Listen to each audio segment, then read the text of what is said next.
Ashulia model থানায় মামলাটা রুজু হলো। এই মামলাটার রহস্য উদ্ঘাটন করা সম্ভব ছিল না, নিখোঁজ ব্যক্তিকে পাওয়া যাচ্ছিল না। এরই ধারাবাহিকতায় গত বছরের 1 ডিসেম্বর 38 টুকরা হাড় পাওয়া যায়। এটা পাওয়া যায় আবার সাভার থানার আপনার আশুলিয়া মডেল টাউন, যেটা আমিন হাউজিংয়ের কাশবনের ভিতরে। এখানকার লোকজন ওখানকার 38 টুকরা হাড় এবং কিছু পরিহিত জামা কাপড়, জিন্স আর ছিল টি শার্ট, এটা দেখে সাভার থানায় খবর দেয়, যেখানে একটা অজ্ঞাতনামা ব্যক্তির 38 টুকরা হাড় পড়ে আছে। যথারীতি সাভার থানা থেকে ওখানকে ভিজিট করা হয়। ভিজিট করে ওখানে এই 38 টুকরা হাড় প্লাস যে পরিহিত যে টি শার্ট এবং জিন্স এটা জব্দ করেন। তখন এই ভিকটিম মানে হচ্ছে মিলন হোসেনের মা ওই ঘটনাস্থলে যান এবং গিয়ে ভিকটিমের পরিহিত পোশাক, টি শার্ট এবং জিন্স দেখে শনাক্ত করেন এটা তার ছেলে। ওই একই তারিখে পিবিআইও ওই ঘটনাস্থলে আমরা যাই, পিবিআই ঢাকা জেলা থেকে। আপনারা জানেন যে প্রতিটা ঘটনার ক্ষেত্রে আমরা ছায়া তদন্ত করে থাকি এবং আমাদের ক্রাইম সিন টিম যথাসময়ে ঘটনাস্থলগুলো পরিদর্শন করে থাকি। আমরা ওই ঘটনাস্থলে যাওয়ার পর থেকে যখন এই 38 টুকরা হাড় এবং তার পরিহিত জামাকাপড় উদ্ধার করা হয়, তখন থেকে আমরা এই ঘটনার বিষয়ে ছায়া তদন্ত শুরু করি। আমাদের পিবিআই প্রধান অতিরিক্ত আইজিপি মহোদয়ের নির্দেশনায় আমরা শুরু থেকেই এই মামলাটা নিয়ে তদন্ত অব্যাহত রাখি এবং বিজ্ঞ আদালত এবছরেরই 1 জানুয়ারি মামলাটা আমাদের কাছে হস্তান্তর করেন। যেহেতু আমরা প্রথম থেকে এটা নিয়ে ছায়া তদন্ত করছিলাম, আমরা মামলার ব্যাপারে প্রথম থেকেই ওয়াকিবহাল ছিলাম এবং ঘটনা নিয়ে আমরা একটা টিম ওয়ার্ক শুরু করি পিবিআই ঢাকা জেলা থেকে এই মামলার রহস্য উদ্ঘাটনের জন্য। পরবর্তীতে আমরা এটা তথ্য প্রযুক্তির সহায়তা নেই, স্থানীয় সোর্স নিয়োগ করি যে অটোরিকশা যেহেতু ছিনতাই হয়ে গেছে, এই ধরনের কোনো লোক এর সাথে সংযুক্ত থাকতে পারে। এই ক্ষেত্রে আমরা বিভিন্ন জেলায় অভিযান পরিচালনা করি, কিন্তু পরবর্তীতে বিশ্লেষণের মাধ্যমে আমরা এক ব্যক্তিকে ধরতে হয়, তার নাম হচ্ছে রনি মিয়া।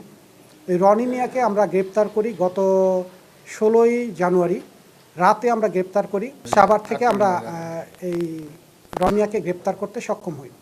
রনি মিয়াকে প্রথমে গ্রেপ্তার করলে সে এই বিষয়ে স্বীকার না করলে পরবর্তীতে ব্যাপক জিজ্ঞাসাবাদের এক পর্যায়ে সেই ঘটনার বিষয়টা স্বীকার করে এবং স্বীকার করে সে জানায় মূলত টাকা পয়সার অভাবের জন্য বা টাকা পয়সার জন্য সে এবং তার বন্ধু মিলে এই অটোরিকশার যে চালক মিলন হোসেনকে হত্যা করেছে এবং অটোরিকশাটা ছিনতাই করেছে। ঘটনার বর্ণনায় সে জানায় যে এর সাথে সংযুক্ত ছিল আরও একজন আসামি, তার নাম হচ্ছে সুমন। এই সুমন সাথে এই যে আমাদের মিলন ভিকটিম যে মিলন হোসেন পূর্ব পরিচিত। 29 সেপ্টেম্বর তারিখে প্রথমে এই সুমন মিলনকে নিয়ে সন্ধ্যা 7টার সময় আখরাইন বাজারে আসে সাভারে। সেখান থেকে ওই অটোতে রনি মিয়াকে উঠায়। তারপর 3 জন মিলে তারা চলে যায় সাভার থানার ওই যে আমিন হাউজিং, যেটা আশুলিয়া মডেল টাউন এলাকায় কাশবনের ওইখানে, কাশবনের পাশে অটো রেখে তারপর তারা কাশবনের ভিতরে ঢুকে যায় এবং 3 জন মিলে গাঁজা সেবন করে। গাঁজা সেবন করার এক পর্যায়ে এই সুমন ভিকটিম মিলনের গলা চেপে ধরে এবং রনি মিয়া পা চেপে ধরে এবং তারা ওখানে তার মৃত্যু নিশ্চিত করার পর তারা এই লাশটা আরও একটু নির্জনে রেখে পরবর্তীতে অটো চালিয়ে চলে আসার পর সুমন মিয়া সাভারের জিরাবো বাজারে নেমে যায় এবং আসামি এই যে রনি মিয়া চলে যায় এর অটোটা নিয়ে কালিয়াকৈর গাজীপুরে গিয়ে যে বাসায় সে অটো সহ রাত্রিযাপন করে এবং ওই ব্যক্তির কাছেই অটো বিক্রি করে বলে সে জানায়। পরবর্তী আমরা জানতে পারি ওই ব্যক্তিকেও আমরা গ্রেপ্তার করি, তার নাম হচ্ছে এরশাদ। সে বলে যে আমার কাছ থেকে 64,000 টাকা নিয়েছেন, 62,000 টাকা নিয়েছেন। 62,000 টাকার মধ্যে উনি 44,000 টাকা দিয়েছেন সুমনকে এবং 18,000 টাকা এই যে আসামি রনি মিয়া নিজ হেফাজতে রাখেন। পরবর্তী এরশাদ যেটা করে, এই চোরাই অটোটা সে পরবর্তীতে নিয়ে আবার এক অটো গ্যারেজের কাছে বিক্রি করে, সেখানে 65,000 টাকায় বিক্রি করে। এবং সেই অটো গ্যারেজের যে কিনেছিল তার নাম হচ্ছে যে কালাম। তার কাছ থেকে আমরা সেই অটো গ্যারেজ থেকে তাদের শনাক্ত মতে এটার অটোটা আমরা উদ্ধার করি, এবং অটোটা উদ্ধার করার পর দেখা যায় যে তারা বলে যে অটোটা তারা কিছু রঙও পরিবর্তন করেছে ইতিমধ্যে। এবং এই যে অটো যে বিক্রয় করলো এরশাদ এবং যে কালাম, দুজনই বিজ্ঞ আদালতে 164 দ্বারা এটা জবানবন্দি প্রদান করেছে ইতিমধ্যে। তারা ক্রয় বিক্রয়ের সাথে জড়িতের কথা স্বীকার করেছে, এবং যে আমাদের গ্রেপ্তারকৃত আসামি পিবিআই করতে রনি মিয়াও বিজ্ঞ আদালতে এটা 164 দ্বারা স্বীকারোক্তিমূলক জবানবন্দি প্রদান করেছে। এই মামলার রহস্য উদ্ঘাটন করতে গিয়ে আমরা দেখলাম যে আসলে মূলত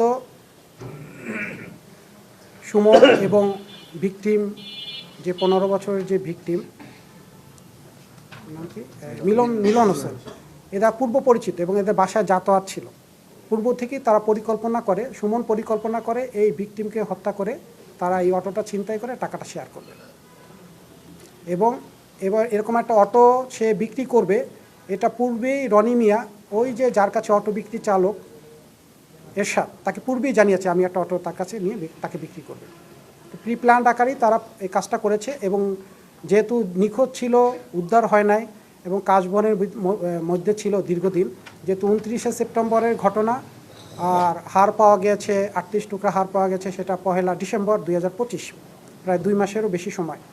সেক্ষেত্রে তার ওই যে বডির আর কোনো অবশিষ্টাংশ ছিল না, এই জন্য তার মা পরবর্তীতে এই ভিকটিমের শুধুমাত্র জিন্সের প্যান্ট এবং টি শার্ট দেখেই শনাক্ত করেন যে এটা তার ছেলে। তা আমরা ইতিমধ্যেই এটা ডিএনএ টেস্টের জন্য পাঠিয়েছি। ডিএনএ টেস্টে পাঠালে তো আরও কনফার্মেশন আমাদের কাছে আসবে।